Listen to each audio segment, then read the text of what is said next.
चलिए, नमस्कार दोस्तों। पिछली वीडियो में कैलेंडर में मैंने बात किया था आपको और कैलेंडर के बारे में बताया था किस प्रकार से कैलेंडर की स्टार्टिंग हुई और कैलेंडर को किसने बनाया। ये सारी चीज़ें हमने चर्चा किया था पिछली वीडियो में, तो आज हम लोग उसी के आगे कंटिन्यू करेंगे दोस्तों। तो थोड़ा-सा मैं आपको एक बार रिवाइज़ कर देता हूँ कि कल जो मैंने आपको कैलेंडर की स्टार्टिंग किया था, कहाँ तक पढ़ाया था, कैसे पढ़ाया था, उन सारी चीज़ों को थोड़ा-सा संक्षिप्त में रिवीज़न करने के बाद मैं आगे बढ़ रहा हूँ दोस्तों। मैंने दोस्तों बताया था कैलेंडर को हिंदी में क्या कहा जाता है? पंचांग कहा जाता है। कैलेंडर को हिंदी में पंचांग कहा जाता है और कैलेंडर को बनाने वाला का नाम क्या है? पोप ग्रिगरी है, पोप ग्रिगरी। कैलेंडर को दोस्तों वास्तव में किसने बनाया था? जूलियस सीज़र ने बनाया था। लेकिन उसके द्वारा बनाए गए कैलेंडर में कुछ त्रुटि पाई गई थी, कुछ गलती पाई गई थी। इसी की वजह से उसको सुधार किए पोप ग्रिगरी साहब और इसीलिए कैलेंडर के वो जन्मदाता बन बैठे। दोस्तों कैलेंडर देखिए, आज के समय में जो वर्तमान समय में हम जिस कैलेंडर का यूज़ कर रहे हैं, उसको हम ग्रेगोरियन कैलेंडर के भी नाम से जानते हैं। अब देखिए दोस्तों, कैलेंडर का विकास कैसे हुआ, धीरे-धीरे मतलब इसको फ़ॉर्म कैसे किया गया, बनाया कैसे गया। जो इनको जानकारी मिलती है कि भाई पृथ्वी जो है हमारे ब्रह्मांड में सूर्य का चक्कर लगाती है। तो पृथ्वी को सूर्य का चक्कर लगाने में कुछ समय लगता है। वो समय कितना लगता है? 365 दिन, 5 घंटे 45 मिनट 48 सेकंड 51 नैनो सेकंड के बराबर लगता है। तो वो जो उसमें दोस्तों 5 घंटे 45 मिनट 48 सेकंड 51 नैनो सेकंड का बराबर जो समय दिया है, 5 घंटे जो नियर अबाउट समय है, 5 घंटे 45 मिनट 48 सेकंड 51 नैनो सेकंड का जो समय है दोस्तों, उसको नियर अबाउट इन्होंने 6 घंटे मान लिया। उन्होंने नियर अबाउट उसको 6 घंटे मान लिया। तो ये 6 घंटे मतलब कि देखिए, ये 6 घंटे एक चक्कर में 6 घंटे, फिर दूसरे चक्कर में 12 घंटे, फिर तीसरे चक्कर में 18, फिर चौथे में मतलब कि 4 चक्कर के बाद 4 चक्कर के बाद दोस्तों क्या होता है, वो 6 घंटे 24 घंटे में परिवर्तित हो जाता है। 24 घंटे में परिवर्तित होता है तो 24 घंटे का मतलब 1 दिन होता है। तो वही 1 दिन 365 में जुड़ के 366 बन जाता है हर 4 साल के बाद। वही कहलाता है लीप ईयर। तो यहाँ से समय 2 पार्ट में डिवाइड हो जाता है। सामान्य ईयर एक का नाम दे दिया जाता है और एक का नाम दोस्तों लीप ईयर दे दिया जाता है। सामान्य ईयर क्या होता है? वह ईयर होता है जो 4 से पूरी तरह से विभाजित नहीं होता है। और भी दोस्तों उसकी कुछ अपनी विशेषताएँ होती हैं, जिसकी चर्चा मैं अच्छे से आपको पिछली वीडियो में किया हूँ। फिर उसके बाद लीप ईयर का नंबर आता है दोस्तों। लीप ईयर क्या होता है? लीप ईयर की भी अपनी कुछ विशेषताएँ होती हैं। लीप ईयर वह ईयर होता है जो 4 से पूरी तरह से कट जाता है। मतलब कि 4 से जो पूरा-पूरा कट जाए लीप ईयर होता है दोस्तों, ठीक है? फिर लीप ईयर की भी कुछ अपनी विशेषताएँ होती हैं, जिसके बारे में पिछली वीडियो में मैंने आपसे बेहतरीन चर्चा किया है और पूरा डिटेल में इसको बताया है। दोस्तों, फिर इसके बाद मैं आपको चर्चा करने जा रहा हूँ, एक चीज़ और है इसमें, क्या होता है शताब्दी वर्ष। हम लोग जान लिए दोस्तों, साधारण वर्ष क्या होता है, लीप वर्ष क्या होता है, इनके बारे में जानकारी हमको मिल चुकी है। अब उसी के आगे हम लोग जानेंगे दोस्तों कि शताब्दी वर्ष क्या होता है। तो हेडिंग आप लोग जान लीजिए, क्या दोस्तों? शताब्दी वर्ष। शताब्दी शताब्दी वर्ष। हेडिंग डाल लीजिए दोस्तों, शताब्दी वर्ष। अब देखिए दोस्तों, शताब्दी वर्ष क्या होता है? शताब्दी वर्ष वह वर्ष होता है जो 100 से पूरी तरह से कट जाए। शताब्दी वर्ष वह वर्ष होता है जो 100 से पूरी तरह से कट जाए। देखिए जैसे मान लीजिए 100 वर्ष हो गया, 100 मतलब कि जो 100वाँ साल है, यानी कि 100वाँ साल 100 से कटेगा, फिर उसके बाद दोस्तों 200 आ जाएगा, फिर उसके बाद दोस्तों 300 आ जाएगा, इस तरह से बढ़ता चला जाएगा। मतलब कि एक तरह से आप ये भी कह सकते हैं कि हर 100 साल पे जो आने वाला वर्ष होता है, मतलब भाई 1 आया होगा, 2 आया होगा, 3 आया होगा, 4 आया होगा, फिर उस तरह से 99 के बाद 100 आया होगा, तो हर 100 साल के बाद जो आने वाला वर्ष होता है, वही शताब्दी वर्ष होता है, वही शताब्दी वर्ष होता है। अब दोस्तों यहाँ से एक चीज़ है, देखिए, शताब्दी वर्ष में वो शताब्दी वर्ष लीप है कि साधारण है? देखिए यहाँ से ध्यान दीजिए, बहुत महत्वपूर्ण चीज़ है यहाँ पे। शताब्दी वर्ष में दोस्तों, वो शताब्दी जो वर्ष होगा आपका, वो लीप है कि साधारण है, इसका निर्धारण 4 से भाग देके नहीं दोस्तों, किससे होता है? 400 से भाग देके होता है। किससे होता है? 400 से भाग देके होता है। जैसे मैं पूछूं कि बताइए क्या ये 100, ये जो 100 है मतलब कि सन 100 क्या साधारण वर्ष है कि लीप वर्ष है? तो आप 400 से इसमें भाग देंगे दोस्तों। देखिए, ये हम 100 में 400 से भाग देंगे, क्या ये पूरा-पूरा कैंसल होगा? नहीं कैंसल होगा। तो इसलिए क्या है दोस्तों, ये साधारण वर्ष हो गया। एक ऐसा वर्ष हो गया साधारण वर्ष। और साधारण वर्ष जब ये हो गया तो साधारण वर्ष की जितनी विशेषताएँ होती हैं, सब इसमें सम्मिलित हो जाएँगी। उसी तरह से 200 भी साधारण वर्ष हो गया, 300 भी साधारण वर्ष हो गया। अब नंबर आता है दोस्तों 400 का। ये 400 मतलब कि सन 400 दोस्तों। अब देखिए यहाँ पे 400 को अगर हम 400 से भाग देते हैं तो पूरा-पूरा क्या होता है? कट जाता है दोस्तों। एक ऐसा वर्ष हो गया, लीप वर्ष हो गया। तो सन 400 दोस्तों जब लीप वर्ष हो गया तो इसकी विशेषता 400 जब दोस्तों लीप वर्ष हो गया तो लीप वर्ष में जितनी विशेषताएं होती हैं दोस्तों सब कुछ इसमें सम्मिलित हो जाएगी। तो शताब्दी वर्ष के बारे में यही हमको आपको बताना था। शताब्दी वर्ष वह वर्ष होता है दोस्तों जो हर 100 साल पे आता है। अब वो शताब्दी वर्ष लीप है कि साधारण है, इसका निर्धारण दोस्तों 4 से भाग दे के नहीं होता है, इसका निर्धारण 400 से आपको भाग देना पड़ेगा। अगर वो शताब्दी वर्ष 400 से पूरा पूरा कट जाता है तो वो लीप वर्ष कहलाता है, और 400 से अगर पूरा पूरा नहीं कटता है तो वो साधारण वर्ष की श्रेणी में आ जाता है। अब मुझे उम्मीद है दोस्तों कि आपको बातें समझ में आ गई होगी। चलिए आगे आइए, अगली थ्योरी पे आइए। चलिए दोस्तों अब देखिए यहाँ पे अतिरिक्त दिन, थोड़ा सा मैं अतिरिक्त दिन के बारे में बात कर लूं।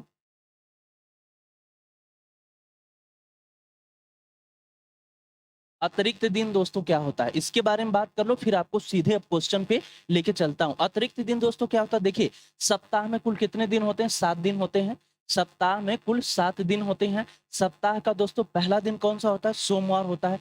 कुछ किताबों में रविवार दिया गया है लेकिन वो गलत है दोस्तों। अभी मैं इसके पीछे रीजन आपको बताऊंगा कि ऐसा क्यों होता है, कहीं कहीं हमें रविवार क्यों दिखता है कि बुक्स में, या कहीं कहीं जानकारी मिलती है कि रविवार होता है सप्ताह का प्रथम दिन, लेकिन वो गलत है दोस्तों। अभी मैं इस चीज को आपको प्रूफ करूंगा थोड़ी देर में। सप्ताह का प्रथम दिन सोमवार होता है दोस्तों। सोमवार, मंगलवार, बुधवार, बृहस्पतिवार, शुक्रवार, शनिवार, रविवार दोस्तों। कुल कितने दिन होते हैं सप्ताह में, 7 दिन होते हैं। सप्ताह में 7 दिन होते हैं दोस्तों। तो देखिए अतिरिक्त दिन क्या होता है, कुल दिन। कुल दिन दोस्तों जो होगा हमारे पास उसमें हम 7 से भाग दे देंगे, और 7 से भाग देने के बाद जो नीचे शेष बचेगा, रिमाइंडर बचेगा, वही अतिरिक्त दिन कहलाएगा। 7 से भाग देने के बाद जो नीचे शेष बचेगा दोस्तों, रिमाइंडर बचेगा, वही क्या कहलाएगा, हमारा अतिरिक्त दिन कहलाएगा। 7 से ही भाग दिया जाता है। इसके पीछे रीजन है कि देखिए 7 के जितने ग्रुप होते हैं ना उसको बाहर कर दिया जाता है, क्योंकि वही दिन बार बार दोस्तों रिपीट होते हैं। तो 7 से मतलब जैसे मैं कहूँ आपसे, बताइए इन 74 दिन में, 74 दिन में बताइए कि कुल कितने अतिरिक्त दिन होंगे। तो 74 को दोस्तों क्या करेंगे आप, 7 से भाग दे दीजिए। यहाँ पे 7 से भाग देंगे, देखिए कितनी बार जाएगा, 10 बार ले जाइए। एक बार तो यहाँ पे 7 एकम 7, 4 हो गया 10। यहाँ पे नीचे क्या बता दोस्तों, देखिए यहाँ पे 4 बच गया रिमाइंडर। रिमाइंडर क्या बचा, 4 बच गया। यही 4 अतिरिक्त दिन हो जाएंगे दोस्तों, 4 अतिरिक्त दिन। मतलब इसमें ये हुआ दोस्तों कि इसमें जो सप्ताह है आपका 10 सप्ताह पूरा सम्मिलित है। 10 सप्ताह सम्मिलित है। फिर उसके बाद 11वां सप्ताह का केवल 4 दिन है। 11वां सप्ताह का केवल 4 दिन है, तो वही अतिरिक्त दिन कहलाता है। मुझे उम्मीद है दोस्तों कि आपको बातें समझ में आ गई होंगी। आइए अब अगले क्वेश्चन पे चलते हैं दोस्तों। यहाँ पे मैं अगर पूछूं, देखिए अतिरिक्त दिन 100 वर्षों में अतिरिक्त दिन कितने होते हैं दोस्तों, 100 वर्ष में। फिर यहाँ पे दोस्तों एक चीज होता है 200 वर्ष में। फिर यहाँ पे दोस्तों होता है 300 वर्ष में। फिर यहाँ पे दोस्तों होता है 400 वर्ष में। देखिए 100 वर्ष में अतिरिक्त दिनों की संख्या दोस्तों कितनी होती है, 5 होती है। 200 वर्ष में अतिरिक्त दिनों की दोस्तों संख्या कितनी होती है, 3 होती है। 300 वर्ष में अतिरिक्त दिनों की संख्या कितनी होती है, 1 होती है। 400 वर्ष में अतिरिक्त दिनों की संख्या कितनी होती है दोस्तों, 0 होती है। 400 वर्ष में अतिरिक्त दिनों की संख्या दोस्तों क्या होती है, 0 होती है। 400 वर्ष में अतिरिक्त दिनों की संख्या दोस्तों जो होती है 0। अब देखिए ये देखिए दोस्तों, बुक में सीधे दिया हुआ है, बुक में जो है सीधे दिया हुआ है 100 वर्ष में अतिरिक्त दिनों की संख्या 5। ये आपको रट लेना है एकदम, ये बुक में डायरेक्ट दिया हुआ है। अभी मैं आपको दिखा भी दूंगा, प्रूफ कर दूंगा कि 100 वर्ष में अतिरिक्त दिनों की संख्या 5 कैसे आती है। ठीक है, तो 100 वर्ष में अतिरिक्त दिनों की संख्या 5 हो गई। 200 वर्ष में अतिरिक्त दिनों की संख्या 3 हो गई दोस्तों। 300 वर्ष में अतिरिक्त दिनों की संख्या 1 हो गई, और 400 में अतिरिक्त दिनों की संख्या 0 हो गई। अब उसके बाद 500 नहीं करना है दोस्तों, 500 नहीं करना है। क्यों नहीं करना है, क्योंकि कैलेंडर दोस्तों सिर्फ 400 साल का ही बना गया है। कैलेंडर जो है 400 साल का ही बनाया गया है, और वही कैलेंडर बार बार रिपीट होता रहता है। वही कैलेंडर क्या होता है दोस्तों, बार बार रिपीट होता रहता है। इसीलिए 400 तक ही इसको मेजर करना है आपको। 100 वर्ष में 5 हो गया, 200 वर्ष में 3 हो गया, 300 वर्ष में 1 हो गया, 400 वर्ष में 0 हो गया। अब दोस्तों मैं आपको यहाँ पे थोड़ा सा दिखाने जा रहा हूँ, क्योंकि आपके मन में जिज्ञासा होगी कि 100 वर्ष में आखिर 5 ही क्यों आया, 100 वर्ष में 5 क्यों आया।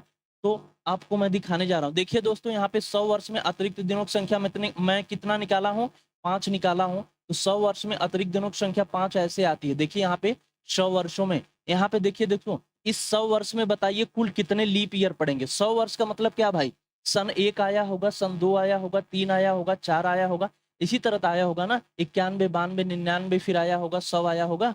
अब बताइए इन 100 वर्षों में कुल कितने लीप होंगे, कुल कितने साधारण होंगे? और लीप की जानकारी आपको है कि हर 4 साल पे पड़ता है। तो कितना हो भी वर्ष रहे उसमें 4 से भाग दे दीजिए, 4 से भाग दे दीजिए। 4 क्या करता है दोस्तों? मतलब कि हर 4 साल पे जो आएगा ना उसको निकाल के बाहर कर देगा। तो अगर आप 100 से यहाँ 100 से इसमें भाग देते हैं, देखिए दोस्तों अगर आप 100 में 4 से भाग देते हैं तो कितनी बार जाएगा? दोस्तों 25 बार जाएगा। मतलब कि 25 चौको कितना हो गया? 100। तो हमने आपसे क्या पूछा दोस्तों कि 100 वर्ष में कुल कितने लीप वर्ष होंगे और 100 वर्ष में कुल कितने साधारण वर्ष होंगे? अब देखिए यहाँ से क्या आ गया दोस्तों, हमने 4 से 100 में भाग दिया, 25 आ गया। इसका मतलब ये हुआ भाई कि यहाँ पे कुल 25 लीप ईयर आना चाहिए, यही ना? 25 लीप ईयर आना चाहिए कि मतलब कि हर 4 साल पे जो पड़ेगा वो 25 पड़ेगा, 25 बार पड़ेगा। देखिए 1 आया होगा, 2 आया होगा, 3, 4, 4 पहली बार पड़ा, फिर 8, फिर 12, फिर 16, फिर 20, फिर 24, फिर 28, फिर 32, इस तरह से, फिर 92, फिर 96, फिर उसके बाद 100 नंबर हुआ। तो इस तरह से कुल 25 मतलब आए होंगे दोस्तों नंबर, 25 नंबर दोस्तों आए होंगे। लेकिन दोस्तों इसमें 25 लीप ईयर नहीं है, 25 लीप ईयर नहीं है। लीप ईयर कुल कितने हैं दोस्तों? 24 होता है। जब 24 लीप ईयर हो गए तो साधारण कितने बच गए दोस्तों? 76 बच गए। साधारण कितने बच गए? 76 दोस्तों बच गए। साधारण 76 बच गए।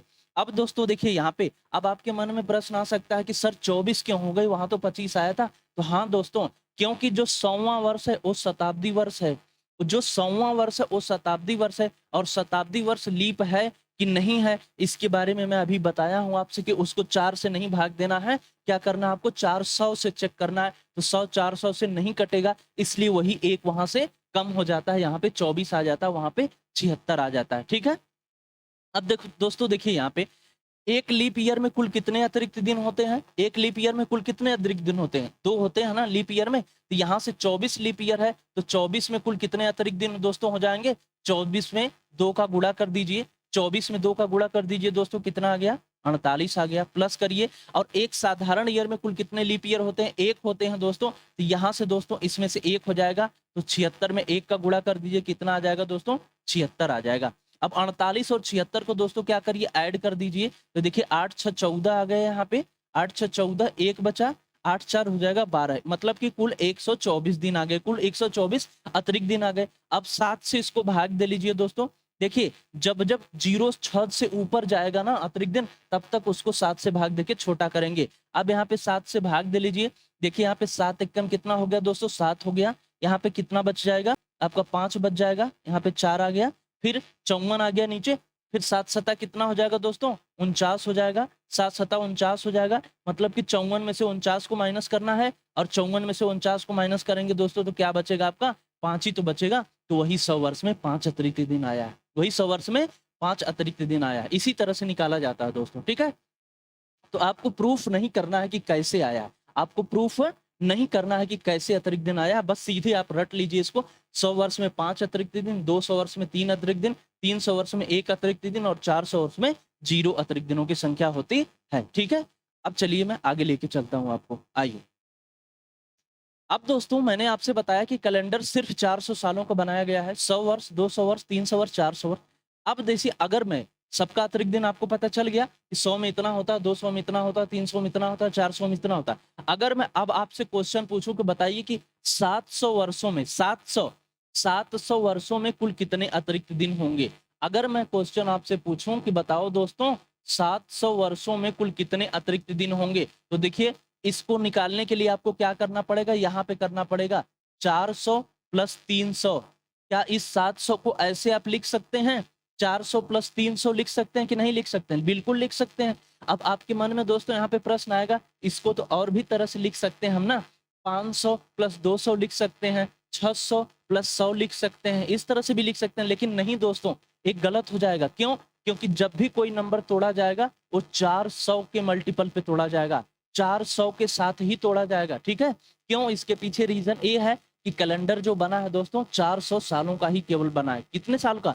400 ईयर का बना है कैलेंडर, इसीलिए हम इसको क्या लिख सकते हैं? 400 प्लस 300। अब 400 में कुल कितना अतिरिक्त दिन निकाला था आपने? 0। 400 में कितना निकाला था? 0, तो यहाँ पे 0 हो गया। और 300 में दोस्तों आपने कितना निकाला था? 300 में कितना निकाला था? 300 में 1 निकाला था तो यहाँ पे 1 हो गया, और 0 में 1 प्लस कर दीजिए दोस्तों, क्या आ गया? 1 आ गया। तो 700 वर्षों में कुल अतिरिक्त दिनों की संख्या 1 आ गई। 700 वर्षों में अतिरिक्त दिनों की संख्या कितनी आ गई? 1 आ गई। चलिए अगला क्वेश्चन देखिए दोस्तों, अगर मैं आपसे पूछ दूं कि बताइए, अगर मैं आपसे पूछ दूं कि बताइए 1800 वर्षों में, 1800 वर्षों में कुल अतिरिक्त दिनों की संख्या कितनी होगी? 1800 वर्षों में, तो अब 1800 दो पार्ट में भाई, 1800 को कैसे तोड़ सकते हैं? 400 के मल्टीपल पे तोड़िए, तो 400 गुणे 4 कर दीजिए, यहाँ से 1600 आ गया।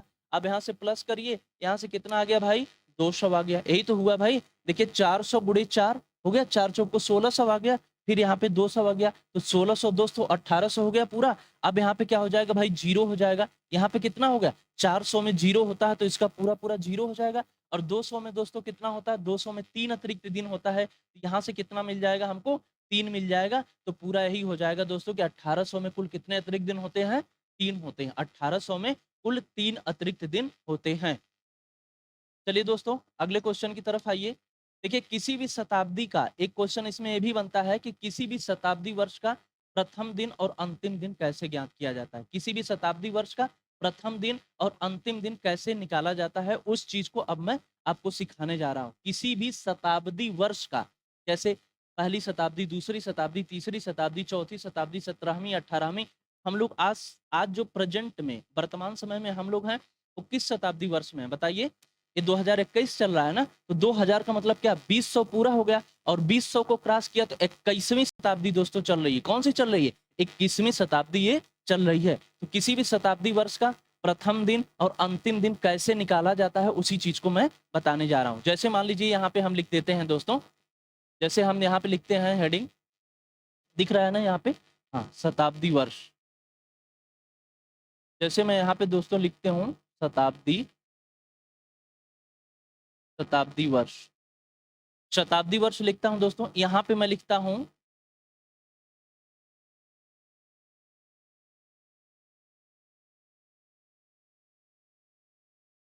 प्रथम दिन।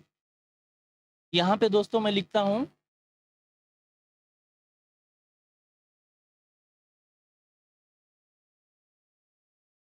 अंतिम दिन, और यहाँ पे दोस्तों मैं लिखता हूं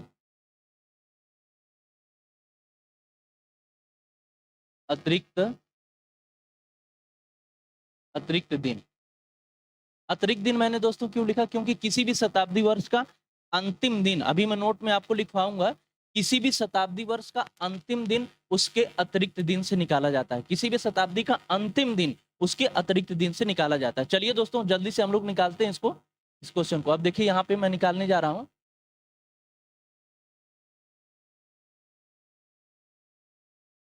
मैंने यहाँ पे क्या लिखा भाई? शताब्दी वर्ष लिखा है, यहाँ पे मैं शताब्दी वर्ष लिखा हूँ। अब मैं लिखता हूँ यहाँ पे दोस्तों पहली शताब्दी, मतलब कि प्रथम शताब्दी। अब प्रथम शताब्दी क्या होगा भाई? 1 से लेके 100 तक होगी, यही तो होगी ना। पहली शताब्दी क्या होगी? 1 से लेके 100 तक होगी। यहाँ पे देखिए प्रथम लिखा मैंने, यानी कि प्रथम शताब्दी 1 से लेके 100 तक, यही तो होगा। प्रथम शताब्दी क्या होगा दोस्तों? 1 से लेके 100 साल तक ही तो होगा। फिर उसके बाद 101 जब आ जाएगा तो दूसरी शताब्दी लग जाएगी, मतलब कि पहली शताब्दी 100 तक पूरी हो गई। अब 101 जैसे आया, सन 101 जैसे आया होगा, तैसे दूसरी शताब्दी स्टार्ट हो गई होगी। तो अब यहाँ पे हम लोग दोस्तों लिखते हैं दूसरी। दूसरी दोस्त क्या होता है? 101 से लेके कहाँ तक आएगी? 200 तक आएगी, यही तो होगा। अब दोस्तों यहाँ पे आती है तीसरी शताब्दी। तीसरी दोस्तों आती है, तीसरी कहाँ से आएगी भाई? 200, 1 से लेके दोस्तों कहाँ तक आएगी? 300 तक आ जाएगी। फिर उसके बाद दोस्तों कहाँ कौन आती है शताब्दी? चौथी शताब्दी आ जाएगी। चौथी शताब्दी कहाँ आएगी? 301 से लेकर 400, यही तो होगा भाई। 301 से लेकर 400, यही तो होगा। अब आप कहेंगे अगली शताब्दी लिख दीजिए, तो नहीं दोस्तों, क्योंकि कैलेंडर सिर्फ 400 सालों का ही बना है। कैलेंडर सिर्फ 400 सालों का ही बना है, इसलिए चौथी शताब्दी तक आपको निकालना है, ठीक ना। फिर उसके बाद कैसे निकाला जाता है, अभी सारी चीज मैं आपको बताऊंगा। अब देखिए यहाँ से क्या है, किसी भी शताब्दी का अंतिम दिन, किसी भी शताब्दी का अंतिम दिन उसके अतिरिक्त दिन से निकाला जाता है। तो पहली शताब्दी मतलब कि 1 से लेके 100 तक है, और 100 वर्षों में कुल कितने अतिरिक्त दिन हम लोगों ने निकाला था? 100 वर्षों में बोलिए 5 निकाला था ना दोस्तों। तो 100 वर्षों में पहली शताब्दी का कुल कितना अतिरिक्त दिन हो गया? 5 हुआ कि नहीं हुआ? 5 हो गया।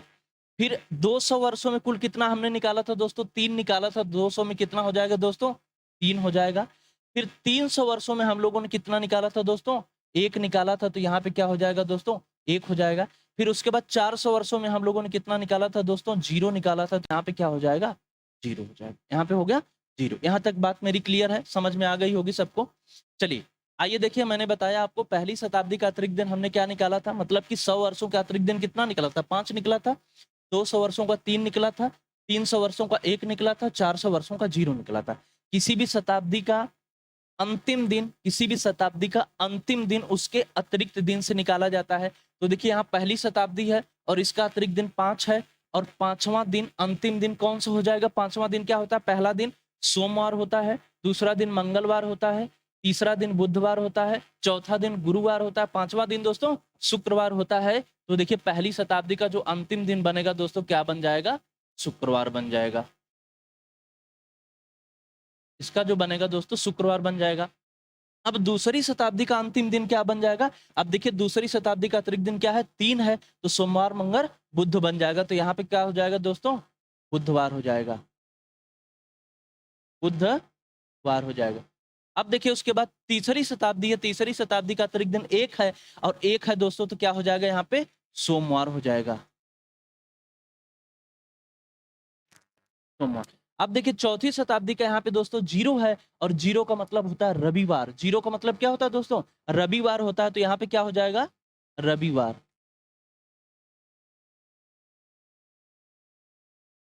रविवार हो जाएगा। ठीक है। किसी भी शताब्दी का अंतिम दिन, किसी भी शताब्दी का दोस्तों अंतिम दिन, ध्यान दीजिएगा ये सब अंतिम दिन है। यहाँ पे देखिए ये प्रथम दिन है दोस्तों, और ये दोस्तों क्या है? अंतिम दिन है दोस्तों, ये अंतिम दिन है। किसी भी शताब्दी का दोस्तों अंतिम दिन कैसे निकाला जाता है? उसके अतिरिक्त दिन से निकाला जाता है। किसी भी शताब्दी का अंतिम दिन उसके अतिरिक्त दिन से निकाला जाता है। इस चीज को बढ़िया से आप स्टोर कर लीजिएगा। किसी भी शताब्दी का अंतिम दिन उसके अतिरिक्त दिन से निकाला जाता है। अब दोस्तों चलते हैं हम यहाँ पे। अब देखिए अंतिम दिन आपने निकाल लिया यहाँ पे चारों का। अब देखिए आपको प्रथम दिन निकालना है। भाई ये बताइए, जब देखिए पहली शताब्दी का अंतिम दिन क्या निकला? शुक्रवार निकला है। पहली शताब्दी का अंतिम दिन अगर शुक्रवार है, तो दूसरी शताब्दी का पहला दिन क्या हो जाएगा? उसी के आगे ही तो होगा। थोड़ा सा ध्यान दीजिए, पहली शताब्दी का अगर अंतिम दिन का, जैसे मैं कहूँ भाई ये कौन सा ईयर चल रहा है? 2021 चल रहा है, और 2021 का अंतिम दिन क्या होगा भाई? 31 दिसंबर होगा कि नहीं? अगर 31 दिसंबर को मंगलवार पड़ता है, सपोज दैट अगर 31 दिसंबर को मंगलवार पड़ता है, तो बताइए कि 2022 का पहला दिन क्या पड़ेगा? बुधवार ही तो पड़ेगा, पहली जनवरी को। तो वही बात है दोस्तों यहाँ पे, कि अगर देखिए यहाँ पहली शताब्दी पे देखिए, पहली शताब्दी पर अगर अंतिम दिन शुक्रवार पड़ रहा है, तो फिर उसके बाद दूसरी शताब्दी स्टार्ट होगी। तो दूसरी शताब्दी स्टार्ट होगी दोस्तों, तो यहाँ पे क्या आ जाएगा? शनिवार हो जाएगा। यानी कि दूसरी शताब्दी का जो पहला दिन आएगा दोस्तों क्या आ जाएगा? शनिवार आ जाएगा। ध्यान दीजिएगा यहाँ पे, अभी मैं सबको बताऊंगा। दूसरी शताब्दी का पहला दिन शनिवार आ जाएगा। अब दूसरी शताब्दी का अंतिम दिन अगर बुधवार है भाई, दूसरी शताब्दी का अंतिम दिन अगर बुधवार है, तो तीसरी शताब्दी का पहला दिन कौन सा हो जाएगा? उसी के तो आगे होगा। तो बुधवार के बाद क्या आ जाएगा दोस्तों? गुरुवार हो जाएगा। यहाँ से क्या आ जाएगा आपका? गुरुवार आ जाएगा। अब देखिए दोस्तों क्या हो जाएगा, अगर यहाँ पे तीसरी शताब्दी का, देखिए यहाँ पे अगर तीसरी शताब्दी का अंतिम दिन सोमवार है, तो चौथी शताब्दी का प्रथम दिन कौन सा हो जाएगा दोस्तों? मंगलवार हो जाएगा। यहाँ पे क्या आ जाएगा दोस्तों? मंगलवार। मंगलवार आ जाएगा। अब देखिए दोस्तों, अब चौथी शताब्दी का अंतिम दिन रविवार है। चौथी शताब्दी का अगर अंतिम दिन रविवार है, तो मैंने आपसे बताया है कि कैलेंडर सिर्फ 400 सालों का ही बनाया गया है। वही कैलेंडर फिर रिपीट होगा, फिर वही कैलेंडर रिपीट होगा। तो प्रथम शताब्दी का प्रथम दिन क्या आ जाएगा दोस्तों? रविवार के बाद क्या आ जाएगा? यहाँ पे सोमवार आ जाएगा। रविवार के बाद दोस्तों क्या आ जाएगा? सोमवार आ जाएगा। क्या मेरी बात सभी लोग समझ पाए? अब देखिए यहां से ऊपर आपको जाना है, क्योंकि चौथी शताब्दी का अंतिम दिन क्या है? रविवार है। चौथी शताब्दी का अंतिम दिन रविवार है, उसी के बाद कैलेंडर फिर रिपीट होगा। कैलेंडर 400 सालों का ही बनाया गया है। यही कैलेंडर बार बार रिपीट होता है दोस्तों, तो फिर वही कैलेंडर रिपीट होगा। तो चौथी शताब्दी के बाद जब रिपीट होगा और चौथी शताब्दी का अंतिम दिन रविवार है दोस्तों, तो फिर वही प्रथम शताब्दी वाला आएगा, तो इसका प्रथम दिन क्या हो जाएगा, रविवार के बाद सोमवार हो जाएगा। इसका प्रथम दिन सोमवार हो जाएगा। तो यहाँ से ए निकला है दोस्तों, यहाँ से ए निकला है। यहाँ तक सभी लोगों को बात समझ में आ गई होगी। अब दोस्तों देखिए, यहाँ से जो इंपॉर्टेंट पॉइंट एक बनता है, यहाँ से देखिए, अब देखिए इसमें शुक्रवार आया है, बुधवार आया है, सोमवार आया है, रविवार आया है। इसमें कौन कौन सा दिन दोस्तों नहीं आया है? देखिए, एक तो मंगलवार नहीं आया है, मंगल नहीं आया है, एक शनि नहीं आया है, शनि नहीं आया है। एक दिन और कौन कौन सा नहीं दिखाई दे रहा है दोस्तों? गुरुवार नहीं दिखाई दे रहा है, गुरुवार दिखाई नहीं दे रहा। अब देखिए दोस्तों क्या हो गया, ये अंतिम दिन की लाइन है ना, तो याद कर लीजिए, किसी भी शताब्दी का अंतिम दिन, किसी भी शताब्दी का अंतिम दिन मंगलवार, गुरुवार और शनिवार कभी भी दोस्तों नहीं हो सकता है। मंगलवार, गुरुवार और शनिवार कभी भी नहीं हो सकता है। याद, इसको एकदम दिमाग में अपने स्टोर कर लीजिए। किसी भी शताब्दी का अंतिम दिन मंगलवार, गुरुवार, शनिवार कभी भी नहीं हो सकता है दोस्तों। याद करने की ट्रिक है, मंगलवार, गुरुवार और शनिवार। मंगलवार, ठीक ना, मंगलवार को भी यार बाल नहीं कटवाया जाता है, नाखून नहीं कटवाया जाता है, सारी चीजें हैं ना दोस्तों। मंगलवार, बृहस्पतिवार मतलब गुरुवार और शनिवार, ये तीनों दिन, ठीक ना, तीनों दिन किसी भी शताब्दी के अंतिम दिन नहीं हो सकते। उसी तरह से दोस्तों देखिए, कौन कौन सा दिन प्रथम दिन में नहीं आया है। यहाँ पे कौन कौन सा आपको दिखाई नहीं दे रहा दिन, बताइए। रविवार नहीं दिखाई दे रहा भाई, रविवार दिखाई नहीं दे रहा। फिर उसके बाद दोस्तों कौन सा नहीं दिखाई दे रहा है? रविवार के बाद बुधवार नहीं दिखाई दे रहा है, बुध नहीं दिखाई दे रहा है। फिर उसके बाद दोस्तों कौन सा नहीं दिखाई दे रहा है? बुधवार नहीं दिखाई दे रहा है। फिर उसके बाद एक दोस्तों शुक्रवार इसमें नहीं दिखाई दे रहा है, इसमें शुक्रवार नहीं दिखाई दे रहा है। तो याद कर लीजिए दोस्तों, इसमें भी याद कर लीजिए, किसी भी शताब्दी का प्रथम दिन कभी भी रविवार, बुधवार और शुक्रवार नहीं हो सकता। रविवार, बुधवार और शुक्रवार कभी भी किसी भी शताब्दी का प्रथम दिन नहीं हो सकता। किसी भी शताब्दी का प्रथम दिन रविवार, बुधवार और शुक्रवार नहीं हो सकता, ठीक है। अंतिम दिन में क्या है दोस्तों? मंगलवार, गुरुवार, शनिवार। और प्रथम दिन में क्या है? रविवार, बुधवार और शुक्रवार। रविवार, बुधवार और शुक्रवार, ठीक है। अगर आपको ज्यादा दिक्कत है याद करने में, तो इसको ऐसे याद कर लीजिए यार। देखिए, हिंदू धर्म हो गया या कोई भी रिलीजन हो गया, कुछ मान्यताएं होती है ना कि यार रविवार को ये काम नहीं किया जाता है, यार मंगलवार को ये काम नहीं किया जाता है, तो ठीक है। तो हम लोगों में, जैसे मान लीजिए कि हिंदू धर्म की ही अगर हम बात करते हैं, तो हिंदू धर्म में होता है ऐसा कि यार मंगलवार को नाखून नहीं काटा जाता है, बाल नहीं कटवाया जाता है, बृहस्पतिवार को नहीं कटा जाता, शनिवार को नहीं किया जाता है। तो अंतिम दिन हो गया दोस्तों, अंतिम दिन, ठीक है। अंतिम दिन मतलब कि अंतिम दिन जिस दिन नाखून बाल नहीं काटा जाता, मंगलवार, गुरुवार और शनिवार। तो अंतिम दिन मंगलवार, गुरुवार और शनिवार नहीं हो सकता है, ठीक है। रविवार, बुधवार, शुक्रवार प्रथम दिन नहीं हो सकता है। तो प्रथम दिन दोस्तों रविवार, बुधवार, शुक्रवार नहीं हो सकता। और अंतिम दिन दोस्तों क्या होता है? मंगलवार, गुरुवार और शनिवार कभी भी नहीं हो सकता है। तो मुझे उम्मीद है दोस्तों कि ये सारी चीजें आपको समझ में आ गई होगी, ये पूरा चार्ट आपको समझ में आ गया होगा। नोट डाल के नीचे लिख लीजिएगा, किसी भी शताब्दी का अंतिम दिन उसके अतिरिक्त दिन से निकाला जाता है, पहले अतिरिक्त दिन से निकाला जाता है। चलिए मैं आगे बढ़ता हूँ, स्क्रीनशॉट अगर लेना चाहते हैं तो ले लीजिए दोस्तों, जल्दी से इसका ले लीजिए, फिर आगे मैं बढ़ता हूँ।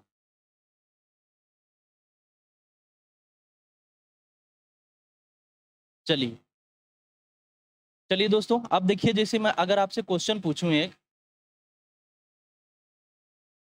अगर मान लीजिए यहाँ से जैसे एक क्वेश्चन आपसे पूछता हूँ कि बताइए, कोई भी शताब्दी वर्ष दे दूं और आपसे पूछूं, जैसे माने पूछूं पांचवी शताब्दी, जैसे मैं आपसे पूछूं कि बताइए पांचवी शताब्दी,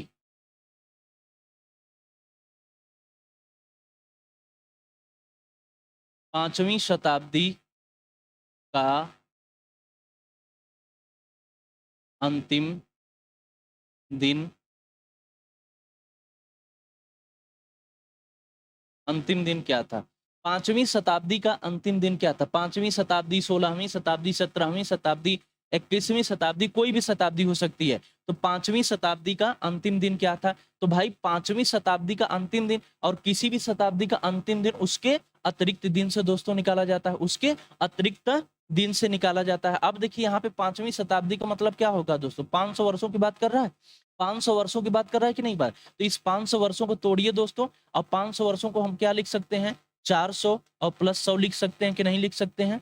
और 400 में अतिरिक्त दिनों की संख्या 0 होती है, तो यहाँ से पूरा 0 हो गया दोस्तों। और 100 दिनों में अतिरिक्त 100 वर्षों में अतिरिक्त दिनों की संख्या कितनी होती है? 5 होती है दोस्तों। इसका मतलब ये हो जाएगा कि 500 वर्षों में कुल अतिरिक्त दिनों की संख्या जो आएगी 5 आ जाएगी। इस 500 वर्षों में कुल अतिरिक्त दिनों की संख्या 5 आ जाएगी। और 5वां दिन हमारा क्या होता है दोस्तों? 5वां दिन शुक्रवार तो होता है। 5वां दिन क्या होता है? सोमवार, मंगलवार, बुधवार, बृहस्पतिवार, शुक्रवार। तो आंसर क्या हो जाएगा दोस्तों आपका? शुक्रवार हो जाएगा। यानी कि 5वीं शताब्दी का जो अंतिम दिन बनेगा, क्या बनेगा दोस्तों? शुक्रवार बन जाएगा। 5वीं शताब्दी का अंतिम दिन शुक्रवार बन जाएगा। किसी भी शताब्दी का अंतिम दिन उसके अतिरिक्त दिन से निकाला जाता है। अब जैसे मैं क्वेश्चन पूछूं कि बताइए 17वीं शताब्दी का 17वीं 17वीं शताब्दी का दोस्तों अंतिम दिन क्या होगा? 17वीं शताब्दी का अंतिम दिन क्या होगा? तो अब 17वीं शताब्दी का मतलब 1700 दोस्तों बात कर रहा है। और 1700 को आप तोड़ेंगे तो 400 के मल्टीपल पे तोड़िए, 400 गुड़ी 4 हो गया 1600 हो गया। प्लस यहाँ से दोस्तों कितना हो जाएगा? 100 हो जाएगा। यहाँ से फिर दोस्तों 0 हो गया 400 का पूरा। यहाँ से कितना बच गया? 5 बच गया दोस्तों। यानी कि 1700 में जो अतिरिक्त दिनों की संख्या आएगी दोस्तों कितनी आ जाएगी? 5 आ जाएगी। और 5वां दिन हमारा क्या होता है? शुक्रवार होता है। तो इसका भी आंसर हो जाएगा शुक्रवार। अब दोस्तों जैसे मैं आपसे पूछ दूं कि बताइए 18वीं शताब्दी का 18वीं शताब्दी का तो 18वीं शताब्दी को दोस्तों तोड़िए यहाँ पे 400 में। तो 400 को 1800 को 4 चौक को 1600 लिख सकते हैं। प्लस यहाँ पे 200 लिख सकते हैं दोस्तों। तो यहाँ से पूरा कितना हो जाएगा? 0 हो जाएगा। और 200 में अतिरिक्त दिनों की संख्या कितनी हो जाएगी दोस्तों? 200 में अतिरिक्त दिनों की संख्या 100 200 300। तो 200 में अतिरिक्त दिनों की संख्या कितनी होती है दोस्तों? 3 होती है। 200 में अतिरिक्त दिनों की संख्या 3 होती है। तो 1800 में जो कुल अतिरिक्त दिनों की संख्या हुई 3 हुई। तो तीसरा दिन क्या होता है हमारा? बुधवार होता है। तो आंसर क्या हो जाएगा दोस्तों आपका? बुधवार हो जाएगा। आंसर जो होगा आपका बुधवार हो जाएगा दोस्तों, वेडनेसडे। यानी कि 18वीं शताब्दी का अंतिम दिन जो होगा दोस्तों क्या हो जाएगा? वेडनेसडे हो जाएगा। ठीक है। अब इसी तरह से दोस्तों अगर किसी भी शताब्दी का प्रथम दिन निकालना है, अंतिम दिन तो हमने बता दिया कैसे निकालना, अतिरिक्त दिन से आप निकाल लीजिए 400 को तोड़ के। किसी भी शताब्दी का अगर आपको प्रथम दिन निकालना, जैसे मैं आपसे ये कह दूं कि बताइए 13वीं शताब्दी का प्रथम दिन क्या होगा? 13वीं शताब्दी 13वीं का प्रथम दिन दोस्तों क्या निकालना है? यहाँ पे आपको प्रथम दिन निकालना है। प्रथम दिन क्या होगा? तो 13वीं शताब्दी का दोस्तों प्रथम दिन निकालने के लिए देखिए क्या करना पड़ेगा। अंतिम दिन अतिरिक्त दिन से निकाला जाता है, लेकिन प्रथम दिन नहीं। प्रथम दिन यहाँ पे पूछा है ना, प्रथम दिन निकालने के लिए क्या करना पड़ेगा? आपको इसके पीछे वाली शताब्दी में जाना पड़ेगा। आपको इससे पिछली शताब्दी में जाना पड़ेगा और पिछली शताब्दी का अंतिम दिन निकालना पड़ेगा। क्या निकालना पड़ेगा? पिछली शताब्दी का अंतिम दिन निकालना पड़ेगा। और पिछली शताब्दी का जब अंतिम दिन हमको पता चल जाएगा तो इसका प्रथम दिन उसके आगे हो जाएगा। बस ठीक है। देखिए 13वीं शताब्दी है ना, तो आपको जाना कहाँ पड़ेगा? पीछे। और पीछे का मतलब दोस्तों कहाँ जाएंगे हम? 12 में जाएंगे। 12 में जाएंगे ना, तो 12 को तोड़ दीजिए दोस्तों। यहाँ पे 400 गुणे 3 लिख दीजिए, 4 3 1200। यहाँ से 0 हो गया। और 0 का मतलब क्या होता है? रविवार होता है दोस्तों। तो 12वीं शताब्दी का अंतिम दिन रविवार आ गया। जब 12वीं शताब्दी का अंतिम दिन रविवार आ गया तो इसका पहला दिन क्या हो जाएगा? रविवार के आगे ही तो होगा। रविवार के आगे, तो रविवार के आगे क्या पड़ता है दोस्तों? सोमवार पड़ता है। तो आंसर क्या हो जाएगा आपका? सोमवार। आंसर दोस्तों हो जाएगा इसका सोमवार। यानी कि 13वीं शताब्दी का जो प्रथम दिन बनेगा क्या बन जाएगा? आपका सोमवार बन जाएगा। ठीक है। चलिए अब दोस्तों यहाँ से आता है, जैसे सारी चीज मैंने बता लिया। अब देखिए मैंने आपको बताया था, एक थोड़ा सा हम लोग चर्चा कर लेते हैं विक्रम संवत क्या होता है, शक संवत, फिर उसके बाद आगे बढ़ता हूँ आपको लेके। देखिए यहाँ से क्या होता है, जैसे मान लीजिए पहले आप ईसा पूर्व का नाम सुने होंगे। एक होता है विक्रम संवत, एक होता है शक संवत होता है। विक्रम संवत,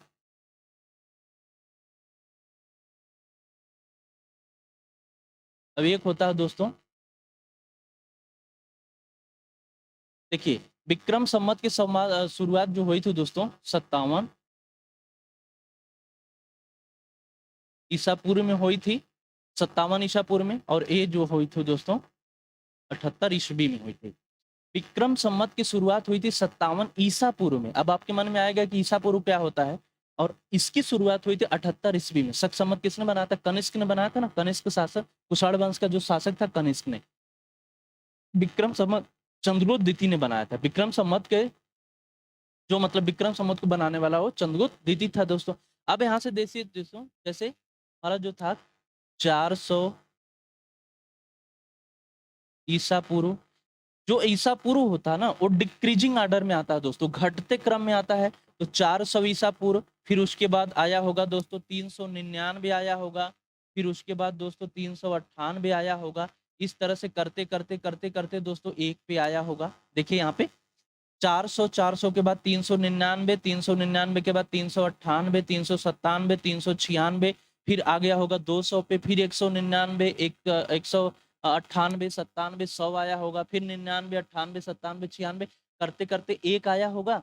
और एक जहां पर दोस्तों आ गया, एक जहां पर आया, यहीं पर ईसा मसीह का जन्म माना जाता है, यहीं पर ईसा मसीह का जन्म माना जाता है। अब इसके बाद स्टार्टिंग होती है दोस्तों, 2 आता है, 3 आता है, 4 आता है, करते करते धीरे धीरे बढ़ते बढ़ते दोस्तों 100 आया होगा, फिर 101 आया होगा, फिर 102 आया होगा, फिर 103 आया होगा, और 2000 आया होगा, फिर 2021। आज वर्तमान समय में हम लोग कहाँ खड़े हैं दोस्तों? 2021 में खड़े हैं। इस तरह से बढ़ा, तो देखिए दोस्तों इस तरह से घटते घटते जहां पर एक आया होगा ना, यहीं पर ईसा मसीह का जन्म माना जाता है, और यहीं से शुरुआत हो जाती है ईसवी की। किसकी शुरुआत होती है? ईसवी की। उसके पहले जो था ईसा पूर्व था दोस्तों। ईसा पूर्व का मतलब कि देखिए यहाँ पर क्या होता है, ईसा मसीह का जन्म होता है, ईसा ईसा मसीह का जन्म होता है। इसका मतलब ये हुआ दोस्तों कि ईसा मसीह, ईसा पूर्व मतलब कि ईसा मसीह के जन्म के पहले की घटनाएं। और देखिए यहाँ पे ईसवी की शुरुआत अब हो जाती है, यहीं पे ईसवी की शुरुआत हो जाती है, मतलब कि ईसा मसीह के जन्म के बाद की घटनाएं। ठीक है, ये सारी चीजें होती है। अब देखिए जैसे यहाँ पे दिया है विक्रम संवत दोस्तों एक है, और यहाँ पे है शक संवत 78 है। अब मैं अगर आपसे क्वेश्चन ये पूछ दूं दोस्तों कि बताइए आज का जो वर्ष है, आज का वर्ष कौन सा है? ये वर्ष कौन सा चल रहा है? 2021 चल रहा है। अगर इसको हम ईसा पूर्व से जोड़ें, वर्ष 2021 को अगर हम ईसा पूर्व में लिखना चाहें तो किस क्या लिखेंगे उसको, या मतलब कितना वर्ष लिख सकते हैं? तो देखिए दोस्तों आपको क्या करना पड़ेगा भाई, 2001 से लेके 2021 में यहाँ पे आज हम लोग खड़े हैं। अब हमको कहाँ जाना है दोस्तों? इसको लेके जाना है ईसा पूर्व में, इसको लेके जाना है ईसा पूर्व में लेके जाना है। तो ईसा पूर्व कहाँ पे है भाई? ईसा पूर्व की शुरुआत कब होती है? देखिए यहाँ पे विक्रम संवत। अगर हम आपसे ये कह दें कि 2021 वर्तमान में चल रहा है, इसको अगर हम विक्रम संवत के रूप में लिखना चाहें, विक्रम संवत के रूप में लिखना चाहें दोस्तों, तो कैसे लिखेंगे? तो आप बताइए यहाँ पे क्या हो जाएगा? तो 2021 में क्या करेंगे दोस्तों? देखिए 2021 में आपको क्या करना है, 57 साल को ऐड कर देना है। 2021 में 57 साल को ऐड कर देना है। तो 57 साल को ऐड करेंगे तो 7 एक 8 हो जाएगा, 5 2 दोस्तों 7 हो जाएगा, यहाँ पे 2000, तो 2078 ईसा पूर्व आ जाएगा। 2021 का कितना आ जाएगा दोस्तों? 2078 ईसा पूर्व। यहाँ से बताने का पर्पज ये था दोस्तों कि अगर कभी विक्रम संवत और शक संवत की बात करें, तो अगर विक्रम संवत पूछ रहा है तो आपको क्या कर देना है दोस्तों, जो सन पूछेगा जिस सन पे, उसमें 57 आपको जोड़ देना है, उसमें 57 जोड़ देना है। अगर शक संवत की ही बात करता है तो 2021 में से हम 78 को क्या करते दोस्तों, घटा देते। 2021 में से 78 को घटा दिया जाता, ठीक ना, क्योंकि 78 भाई यहाँ पे है ना, आगे है। और जो ईसा पूर्व है दोस्तों कहाँ पे, इधर 57 में है ना। ईसा पूर्व मतलब क्या, एक के पहले की बात हो रही दोस्तों, तो इधर हमको आना है ना, तो यहाँ से लेके यहाँ तक आने में, यहाँ से लेके 57 इधर ही तो पड़ा होगा एक के पहले, तो यहाँ से लेके यहाँ तक आने में कितना साल मतलब पीछे जाना पड़ेगा? तो 2078 होगा ना दोस्तों, तो इसको ऐड कर देना होगा। फिर देखिए यहाँ पे शक संवत की अगर बात होगी तो 78 तो कहीं इधर ही पड़ा होगा ना, 78 इधर पड़ा होगा, तो इसमें से आपको क्या करना है, 78 को घटा देना है दोस्तों, वहां पे हम लोग पहुंच जाएंगे। ठीक है दोस्तों, देखिए दोस्तों ये रहा कैलेंडर की न्यू और कैलेंडर की बेसिक चीज़ें मैंने आपको बताने का प्रयास किया। अगर ये सारी चीज़ें आपके दिमाग में अच्छे से स्टोर हो जाती हैं, बढ़िया से समझ में आ जाती हैं, तो कभी भी कैलेंडर का क्वेश्चन आपको गलत नहीं। ध्यान रखिएगा ये सिलेबस जो है, ये कोर्स जो है पेट का है दोस्तों, और पेट में जो लेवल है उससे अधिक मैं बताने का आपको प्रयास कर रहा हूँ, ठीक ना। जितने उसमें आवश्यकता है आपको, उससे इनफ है दोस्तों। आपको कहीं से भी क्वेश्चन गलत नहीं होने वाला, बस हर चीज़ पे आपको ध्यान देना है, मैंने क्या बताया। चलिए दोस्तों मैं अब आपको क्वेश्चन पे सीधे लेके चलता हूँ। इसमें पहला जो क्वेश्चन आता है दोस्तों, टाइप नंबर फर्स्ट डाल लीजिएगा, टाइप नंबर फर्स्ट में डाल लीजिएगा, change to change to change to date. जैसे चेंज टू डेट केवल, देखिए टाइप नंबर फर्स्ट है और टाइप नंबर फर्स्ट में क्या है दोस्तों, चेंज टू डेट, केवल इसमें डेट डिफरेंट होगी। जैसे मान लिया क्वेश्चन मैं यहाँ पे अगर पूछूं, जैसे मैं यहाँ पे क्वेश्चन आपसे पूछूं कि बताइए यदि 8 जनवरी 2005 को मंगलवार हो तो 28 जनवरी 2005 को कौन सा दिन होगा? देखिए यहाँ पे 8 जनवरी 2005 को मंगलवार है, तो 28 जनवरी 2005 को कौन सा दिन होगा? देखिए यहाँ पे ये क्या है दोस्तों, ये सेम है ना, चेंज टू डेट, केवल डेट डिफरेंट होगा दोस्तों। ए वाला और ए वाले में अंतर होगा, बाकी ए सब क्या है, दोनों समान है कि नहीं है? ए भी महीना भी समान है दोस्तों और वर्ष भी दोनों समान है। जब ए समान है ना तो इससे कोई लेना देना नहीं है, इससे कोई मतलब नहीं है। आपको क्या करना है, सिर्फ यहाँ ध्यान देना और इनका अंतर ले लीजिए। तो अंतर हमेशा बड़े में से छोटे को माइनस होता है। तो 28 में से 8 को माइनस कर दीजिए दोस्तों, क्या आ जाएगा यहाँ पे 20 आ जाएगा। 28 में से 8 माइनस हुआ, कितना आ गया? 20 आ गया। अब 20 दोस्तों क्या करना है, 0 से 6 के रेंज से ऊपर है ना, तो जब जब नंबर 0 से 6 के रेंज से ऊपर रहेगा उसको 7 से भाग दिया जाएगा। और 7 से क्यों भाग दिया जाता है मैं आपको बता चुका हूँ पीछे। अतिरिक्त दिन निकाला जाता है क्योंकि वही दिन 7 दिन जो है बार बार रिपीट होता है, तो उसी को निकाल के बाहर किया जाता है। तो अब दोस्तों यहाँ से हमको 7 से इसको भाग दे दीजिए और 7 से अगर हम भाग देंगे तो कितना जाएगा, 7 दूनी 14 चला जाएगा। 7 दूनी 14 चला जाएगा, कितना बच गया दोस्तों, 6 बच गया। अब 6 में भाग नहीं जाएगा। अब यहाँ पे देख लीजिए, पूछी गई डेट दी गई डेट से आगे है कि पीछे है? तो पूछी गई डेट दी गई डेट से दोस्तों आगे है, क्योंकि 8 जनवरी का दिया है और 28 जनवरी का पूछ रहा है, तो आगे पूछ रहा है ना, और आगे के लिए कैलेंडर में प्लस करते हैं। तो मंगलवार में आपको क्या कर देना है दोस्तों, प्लस कर देना है। अब मंगलवार में क्या प्लस करना है दोस्तों, आपको 6 प्लस करना है। मंगलवार में आपको 6 प्लस कर देना है। तो मंगलवार में दोस्तों देखिए 6 बचा है ना, 6 प्लस कर दीजिए। तो आंसर मंगलवार में आप 6 प्लस करेंगे दोस्तों, तो आंसर क्या आ जाएगा आपका, सोमवार आ जाएगा। आंसर जो दोस्तों आएगा आपका सोमवार आ जाएगा। 6 प्लस करिए या 1 माइनस कर दीजिए, 6 प्लस करिए या 1 माइनस कर दीजिए, आपका रिजल्ट आ जाएगा। ठीक है, 7 का कॉम्बिनेशन होना चाहिए। तो 6 प्लस करने से बेहतर है कि 1 माइनस कर लीजिए, आंसर वही आएगा। ठीक है, चलिए अगले क्वेश्चन पे ले चलता हूँ। ये समझ में आ गया होगा मुझे उम्मीद है। चेंज टू डेट में सिर्फ डेट डिफरेंट होती है दोस्तों, और डेट देखिए मंथ और ईयर सेम होता है, इससे कोई मतलब नहीं होता, सिर्फ डेट डिफरेंट होती है। इसका दोनों का अंतर निकाल लेते हैं। अंतर निकाल लेने के बाद इसमें अगर 0 से 6 के रेंज से ऊपर है, मतलब कि 6 से बड़ा अगर है तो उसको 7 से भाग दे देते हैं। फिर नीचे जो आता है दोस्तों, नीचे जो रिमाइंडर बचता है, मतलब अतिरिक्त दिन बचता है दोस्तों, अब देख लेते हैं कि पूछी गई डेट आगे है दी गई डेट से कि पीछे है। अगर आगे है तो प्लस कर देते हैं, पीछे है तो माइनस कर देते हैं। बस यही इसमें किया जाता है। चलिए दोस्तों, इस तरह से मैंने बताया इसका। अब मैं आपकी क्लास जो है अगले वीडियो में लूँगा कैलेंडर पे, और मुझे उम्मीद है कि अगले वीडियो में कैलेंडर का क्वेश्चन मैं करवा दूंगा और अगली क्लास में आपका ये पूरा खत्म हो जाएगा। तो देखिए आपको क्या करना है, आप जो इतना मैंने कॉन्सेप्ट बताया है, स्टार्टिंग से जो कॉन्सेप्ट मैंने बताया है, कैलेंडर क्या होता है, किसने बनाया है, कैसे शताब्दी वर्ष क्या होता है, लीप वर्ष क्या होता है, साधारण वर्ष क्या होता है, किसी शताब्दी का अतिरिक्त दिन कैसे निकाला जाता है, किसी शताब्दी का प्रथम दिन अंतिम दिन कैसे निकाला जाता है, इस सारी चीजें अपने जुबान पे कर लीजिए, स्टोर कर लीजिए दोस्तों। ठीक है, पेट के एग्जाम में क्वेश्चन लो आएगा, मुझे पता है कि इतना स्टैंडर्ड क्वेश्चन नहीं आने वाला है, कैलेंडर का कोई नॉर्मल क्वेश्चन ही आएगा।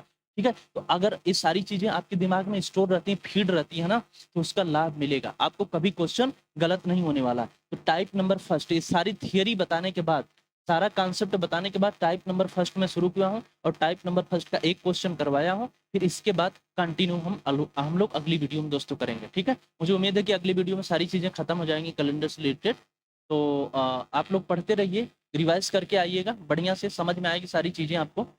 और रही बात दोस्तों इंग्लिश की, तो घबराइए बिल्कुल मत आप लोग, इंग्लिश जल्दी ही शुरू होने वाली है। थोड़ा सा 1-2 दिन और भी, 2-1 चैप्टर खत्म हो जाए रीजनिंग का, उसके बाद इंग्लिश की क्लास स्टार्ट हो जाएगी आपकी। ठीक है, आपको कहना नहीं पड़ेगा, हम लोगों को चिंता है, सर को भी चिंता है, काफ़ी वो मतलब चिंतित रहते हैं कि कैसे सिलेबस खत्म कराना है, जल्दी से जल्दी खत्म कराना है, क्योंकि एग्जाम 20 अगस्त को है ना, तो उससे पहले ही सब कुछ कर देना है। उससे पहले मतलब 10 दिन पहले, कम से कम 10 दिन 15 दिन पहले ही सब कुछ खत्म हो जाए जल्दी जल्दी, तभी तो सारी चीज़ें स्टोर हो पाएंगी ना, याद हो पाएंगी। तो चिंता है दोस्तों, 2-3 चैप्टर खत्म हो जाने दीजिए बस, उसके बाद जल्दी ही आपकी इंग्लिश की क्लास स्टार्ट हो जाएगी। ठीक है दोस्तों, मैं उम्मीद करता हूँ कि आपको बढ़िया लगा होगा, मज़ा आया होगा। तो थोड़ा सा शेयर वगैरह वगैरह कर दीजिए, करिए, लाइक कर दीजिएगा। ठीक है दोस्तों, हम लोग मिलते हैं अगले क्लास में, तब तक के लिए